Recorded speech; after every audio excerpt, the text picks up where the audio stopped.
street, I toss and turn, candlesticks in the dark, visions of bodies being turned. Four walls just staring at a nigga. I'm paranoid, sleeping with my finger on the trigger. My mama's always stressing I ain't living right, but I ain't going out without a fight. See, every time my eyes close, I start sweating, the blood starts coming out my nose. It's somebody watching me at. Hola, hola, hola, ¿cómo estás? Me alegro que estés una vez más acompañándonos en Negocios son Negocios, un programa destinado a promover el espíritu emprendedor, el espíritu empresario, crear valor en un contexto cambiante, desafiante, tratando de promover un gobierno limitado que nos deje trabajar, que nos deje ganar plata, que no nos atosigue con impuestos. Y hoy vamos a tener un programa muy especial dedicado a temas, primero a Venezuela y luego a la situación que estamos viviendo en el planeta tan compleja a nivel seguridad. Y antes de iniciar las charlas con los entrevistados, vamos a presentar a las organizaciones que nos apoyan. Gracias.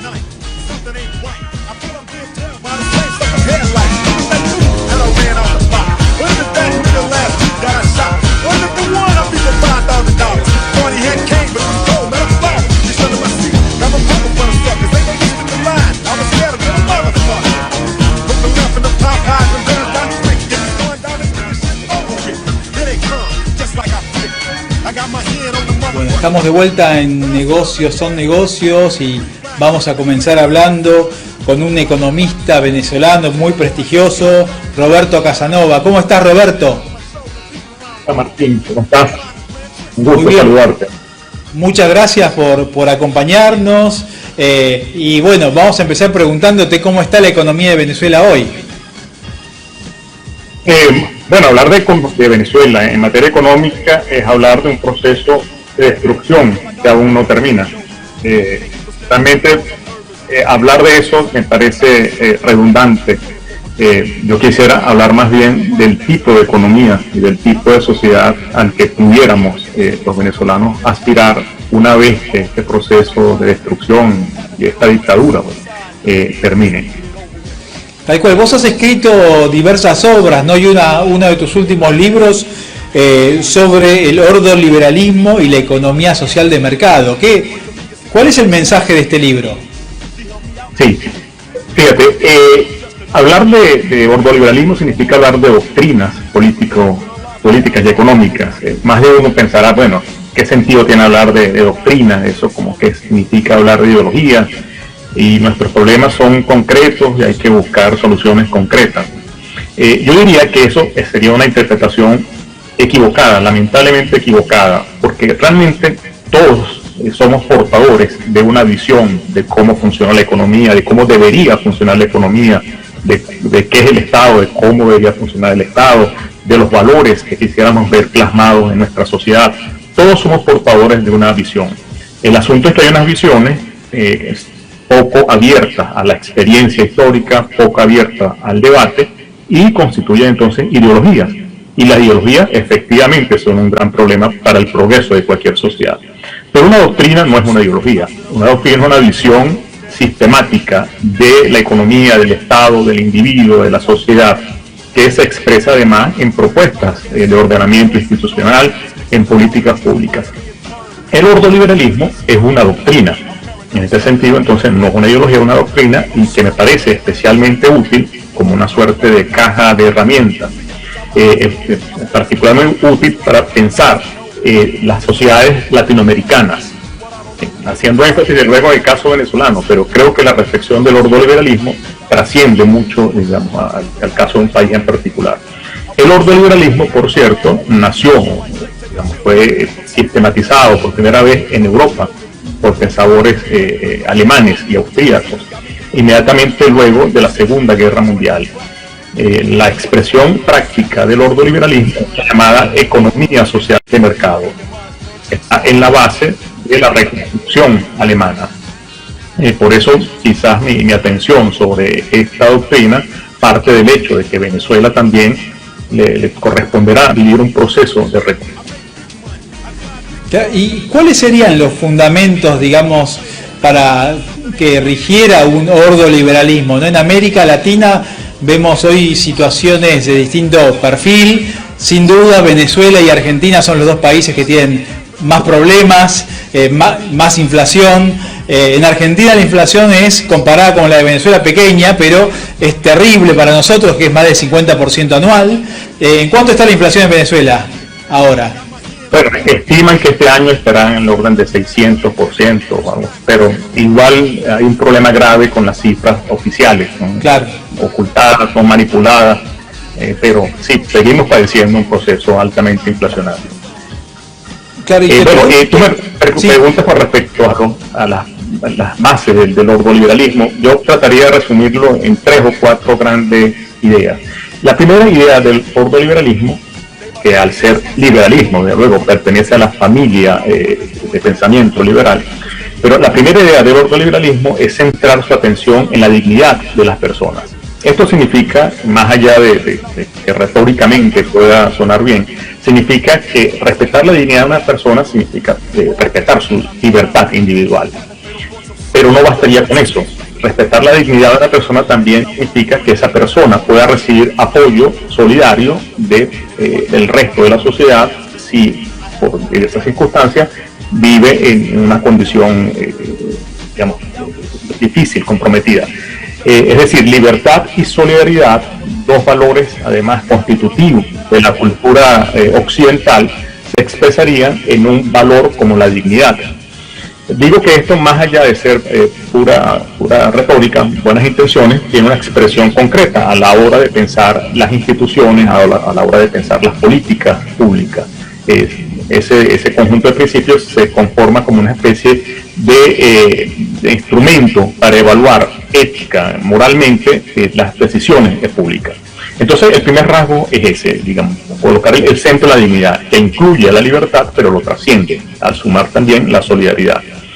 Un segundo elemento es la importancia que le concede el ordoliberalismo al mercado, y en particular a la competencia en el mercado. Solo el mercado es compatible con la libertad, pero además solo el mercado ha demostrado históricamente poder desatar las capacidades creadoras, emprendedoras de los seres humanos. Luego entonces el énfasis en el mercado y en el emprendimiento caracteriza también a la economía social de mercado y a la doctrina ordoliberal que propone este conjunto de postulados llamado economía social de mercado. En tercer término, el ordoliberalismo hace también énfasis en el desarrollo de las capacidades productivas de las personas, porque no basta con que haya emprendedores en el mercado, si hay personas que no tienen capacidades productivas para insertarse en la dinámica de mercado, pueden quedar al margen del proceso de creación de riqueza. Luego entonces, permitir que una persona, a través de la educación, sobre todo, ¿no?, a través de la educación desarrolle capacidades productivas que le permitan vivir libre y responsablemente en un sistema de mercado, ese sería un tercer elemento que caracteriza el pensamiento ordoliberal. Desde luego, el Estado, que me refiero al cuarto aspecto, el Estado, tal como lo concibe el ordoliberalismo, no es el enemigo del mercado. El Estado, en primer lugar, es necesario para que exista el Estado de Derecho, el respeto a los derechos de propiedad, para que exista el propio mercado. El Estado es necesario. Pero además el Estado es fundamental para evitar que la competencia sea pervertida y puedan surgir eventualmente monopolios o concentraciones de poder económico que en colisión o en conjunción con el poder político creen estructuras e instituciones excluyentes. Eso es un fenómeno además que los latinoamericanos conocemos bien, cómo el Estado puede ser capturado por grupos de intereses. Entonces, para crear, entre otras cosas, monopolios, tener privilegios. Entonces, el Estado no es el enemigo. El Estado es necesario, pero se trata de un Estado limitado. Un Estado que tiene que estar siempre vigilado para evitar que sea capturado por grupos de intereses. Eso también es algo que ha caracterizado el pensamiento ordoliberal desde hace 70 o 80 años. Mucho antes de que se pusiera de moda todo este tema de la elección pública. Bueno, el ordoliberalismo pensó bien esos temas también hace mucho. Sería entonces, digamos, como 4 grandes temas. Quizás agregaría un quinto relativo a la necesidad también de desarrollar conocimiento productivo. El grave problema de nuestros países latinoamericanos es que no han logrado transformar sus estructuras productivas. Seguimos siendo economías sencillas y aunque podamos crecer en algunos periodos, no nos hacemos más complejos, no nos desarrollamos. No hay que confundir crecimiento con desarrollo. Desarrollo supone mayor complejidad económica, cambio en las estructuras productivas de las sociedades. Entonces, el Estado también tiene un rol fundamental en la promoción de la ciencia y la tecnología, en conexión estrecha con universidades y desde luego con la empresa privada. Serían entonces algunos de los planteamientos del ordoliberalismo que, como ves, y a mi juicio, son válidos para muchos de nuestros países, no solamente para el caso venezolano. ¿Y el ordoliberalismo no sentaría las bases para un Estado muy grande? Por ejemplo, en Argentina la mitad de la población cobra del Estado, el Estado apoya centros tecnológicos, otorga planes de ayuda permanentes, regala jubilaciones, o sea, pensiones para gente que no aportó. ¿Cómo hacemos para limitar, ¿no? para que haya un límite a la expansión del Estado? Ese es el gran punto, Martín, efectivamente. ¿Cómo tener un Estado que contribuya a la creación de riqueza, al funcionamiento de mercados y de competencia, que contribuya al desarrollo de capacidades productivas de las personas, sin que sea capturado por diversos grupos de intereses empresariales, gremiales, sindicales, etcétera? Ese es el gran desafío. El ordoliberalismo desde siempre planteó la necesidad de mantener disciplina fiscal. El ordoliberalismo, por ejemplo, y la economía social de mercado propusieron ya desde los años finales de los 40 del siglo pasado la autonomía de los bancos centrales, para que los bancos centrales no queden supeditados a las decisiones que desde el gobierno puedan tomarse. Cuando un gobierno, por incompetencia, por presión, acude al financiamiento monetario, es decir, a la creación de dinero para financiarse, eso termina generando inestabilidad, inflación. Venezuela es un caso de texto sobre esa experiencia. Entonces el ordoliberalismo ha insistido y sigue insistiendo hasta el presente en la autonomía de los bancos centrales, lo cual le pone límites a lo que el Estado puede hacer. Pero también la disciplina fiscal se refiere a los límites en cuanto al endeudamiento, por ejemplo, que finalmente también limita las capacidades de crecimiento indefinidas del gasto público. Pero no basta con eso, porque finalmente un Estado está conformado por personas. El Estado, más allá de las instituciones que lo configuran, son personas las que toman decisiones en los distintos niveles estatales, que están sometidos desde luego a presiones, que también tienen sus agendas particulares o grupales. Entonces, la necesidad de contar con mecanismos que permitan la rendición de cuentas, la transparencia, que la ciudadanía pueda conocer hacia dónde se destina el gasto público, que esto no sea un tema que solo algunos especialistas conozcan. Es decir, la vigilancia constante de la propia sociedad sobre el Estado es imprescindible. Si no, corremos el riesgo que tú bien comentas. En todo caso, el ordoliberalismo, aunque le parezca deseable que el Estado sea un Estado que tienda a ser cada vez menos importante, en la medida en que la sociedad es capaz de desarrollar riqueza, cultura, a pesar de que eso es lo deseable, sin embargo, la realidad actual, como lo era en Alemania en aquella época, es que existen los Estados. Y el gasto público no va a desaparecer de la noche a la mañana. No vamos a llegar a la anarquía, como quizás muchos deseasen, al menos no en nuestras vidas. Entonces, pensar más bien en cómo limitar al Estado es una de las preocupaciones fundamentales del ordoliberalismo. Necesitamos el Estado, pero un Estado limitado. Vos mencionaste muy claramente el pensamiento de Buchanan y del public choice, ¿no? Y el desafío de ver cómo podemos maniatar, ¿no? al Estado de alguna forma, y uno a veces toma como referencia Estados Unidos, y hoy vemos que Estados Unidos, incluso con un país con instituciones mucho más sanas que casi todas las de América Latina, tiene una inflación del 7,5%, ¿no? anual, ¿no? Lo cual es un escándalo para ellos. Para nosotros sería el cielo, evidentemente, ¿no? Pero para ellos es un escándalo, ¿no? Y uno se pregunta a veces, piensa en Buchanan, ¿cómo hacemos, no? Para limitar al siempre hambriento Leviatán. Así es. Fíjate que el caso de Estados Unidos no es precisamente el caso de un Estado liberal. Por el contrario, el Estado de este país ha sido capturado por grupos de intereses desde hace mucho. de algún presidente, creo que fue Eisenhower, advirtió en los años 50 sobre la amenaza que constituía el complejo industrial militar, y buena parte del gasto público en ese país sabemos que se va hacia el gasto militar, algo muy relevante, por cierto, en este momento. Pero quiero decir entonces que no es un Estado liberal propiamente, ¿no? Es un Estado que ha sido capturado por diversos grupos de intereses.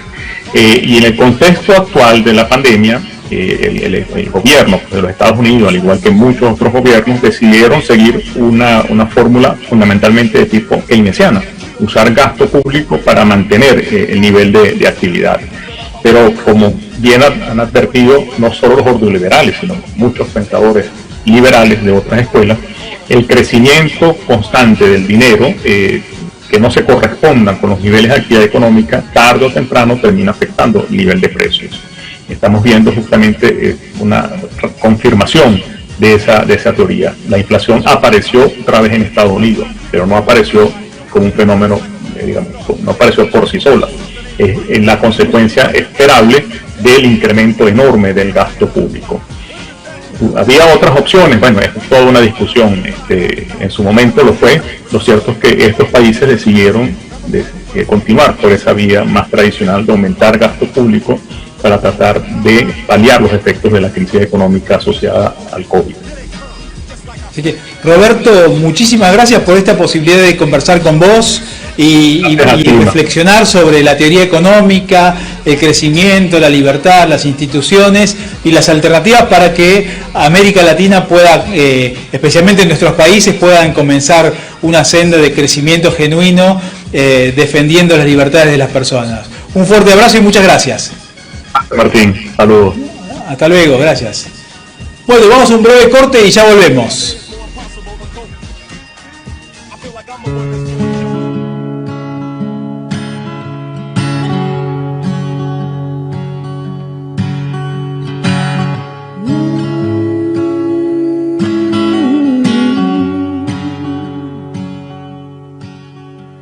Tonight, I'm gonna give it all to you. In the darkness, so much I wanna do. And tonight, I'm gonna lay it at your feet. 'Cause boy, I was made for you.